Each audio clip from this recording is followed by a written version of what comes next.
2017학년도 2학년 6월달 11번, 12번에 해당하는 문제입니다. 우선 지문은 자립형태소와 의존형태소, 실질형태소와 형식형태소를 다루고 있습니다. 특히 용언의 어간과 어미라고 하는 실질형태소와 형식형태소를 중점적으로 다루고 있음을 확인할 수 있습니다. 지문에서 살펴봐야 될 부분은 이 부분과 이 부분인데, 여기 계열관계라는 말에 여러분들이 표시를 좀 해두시면 좋겠습니다. 필기를 하시는 게 좋습니다. 이 계열관계라는 말을 설명하도록 하겠습니다. 지문에서 보면은 먹 대신에 꺽을 넣고 엇 대신에 는을 넣고 다 대신에 고를 넣는 것으로 설명을 하고 있는데, 이처럼 하나의 형태소 대신에 다른 형태소를 교체해서 집어넣는 것을 우리가 계열관계라고 합니다. 계열관계가 성립이 되면은 그것을 하나의 형태소로 취급한다라는 게 형태소 분석의 방법입니다. 이것을 여러분들이 숙지하고 있으면 지문을 보는데 조금 도움이 되지 않을까 싶습니다.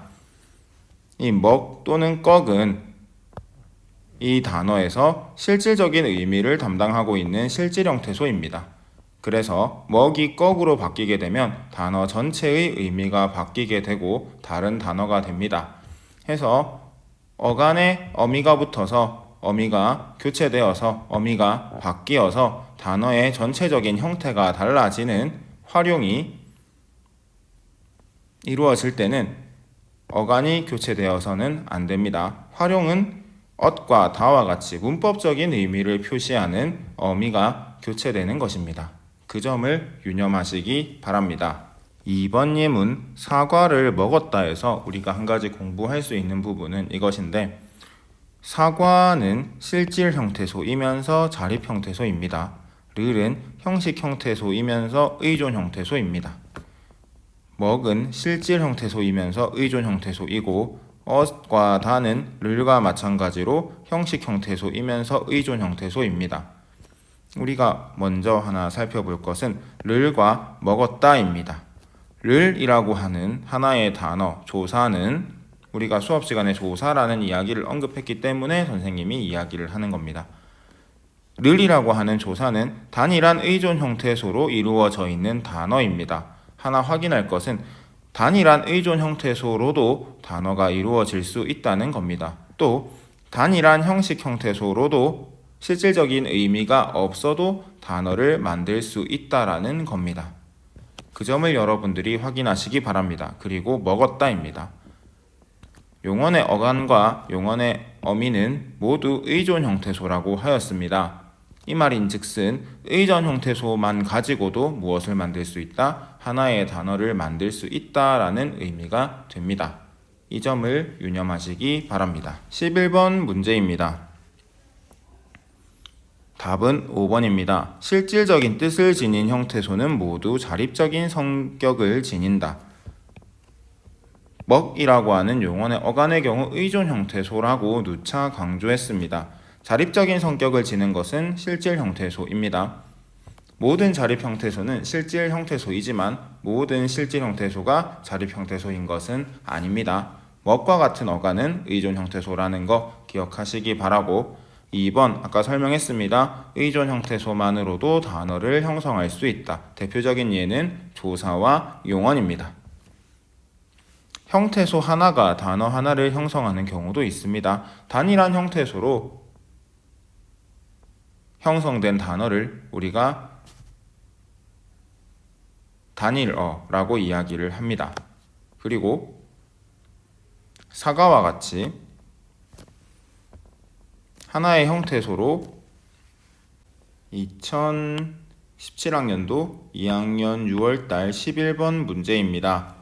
정답은 5번입니다. 실질적인 뜻을 지닌 형태소, 실질 형태소라고 할 수 있을 겁니다. 실질 형태소는 모두 자립적인 성격, 자립 형태소이다는 아닙니다. 역은 성립합니다. 모든 자립 형태소는 실질 형태소가 맞습니다. 하지만 실질 형태소라고 해서 무조건 자립 형태소인 것은 아닙니다. 대표적인 예가 우리가 계속 살펴보았던 용언의 어간, 먹입니다. 그래서 용언의 어간은 실질형태소이지만 자립형태소는 아니다. 하지만 모든 자립형태소는 실질형태소가 될 수 있다 라는 거 기억하시기 바라고요. 2번의 경우 아까 강조했던 조사와 용언이 있습니다. 1번은 지문에 있으니 한번 꼭 찾아보시고, 형태소 중에는 문법적인 기능만 수행하는 것이 있다. 이게 무슨 형태소라고 하였습니까? 형식적인 의미를 가지고 있는 문법적인 관계를 표시하는 그런 기능을 하는 형식 형태소다 라고 이야기를 했습니다. 형태소 하나가 단어 하나를 형성하는 경우도 있다. 사과나 를 같은 경우에는 단일한 형태소가 단어를 형성하고 있습니다. 이런 것들을 단일어라고 이야기합니다. 특히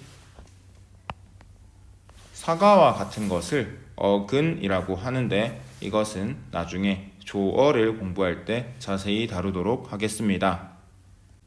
이어지는 12번입니다. 풀밭은 풀 대신 꽃을 넣거나 밭 대신 빛을 넣으면 단어의 뜻이 달라지므로 풀과 밭으로 나눌 수 있다. 아까 이것을 우리가 계열관계라고 하였습니다. 풀 대신에 꽃을 넣는다. 이렇게 선을 넣어서 여기다가 꽃을 넣는 거죠. 꽃밭이 되면은 말이 됩니다. 마찬가지 밭 대신에 빛을 넣으면은 말이 됩니다. 계열관계가 성립하기 때문에 풀과 밭은 각각의 형태소로 구분할 수 있습니다. 맨발의 맨은 발과 결합하여 뜻을 더하는 기능을 하므로 하나의 형태소로 볼 수 있습니다. 이것을 우리가 접사라고 합니다.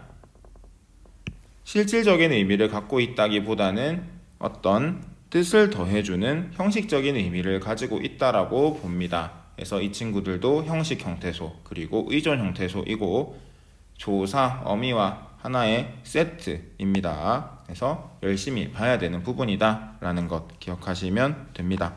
뛴다에 니은 대신에 엇을 넣으면 동작 시간이 현재에서 과거로 바뀌므로 니은을 하나의 형태소로 보아야 한다. 마찬가지 계열관계를 잘 적용해서 형태소 분석을 할 수 있는지 없는지를 물어보는 선택지인데, 는 대신에 엇을 넣으면은 현재에서 과거로 시제가 표시가 달라집니다. 마찬가지로 형식 형태소라고 할 수 있습니다. 이런 것을 어미라고 한다고 하였습니다. 다른 말에 기대지 않고 홀로 쓰일 수 있는 형태소는 우리가 자립 형태소라고 하고, 찾아보면은 그 풀, 밭, 발 네 가지가 있습니다. 문법적인 기능을 하는 형태소는 형식 형태소라고 하고, 아까 이야기했던 맨을 포함해서 가, 을, 로, 니은, 다 총 하나, 둘, 셋, 넷, 다섯, 6개입니다. 그래서 정답은 5번이 됩니다.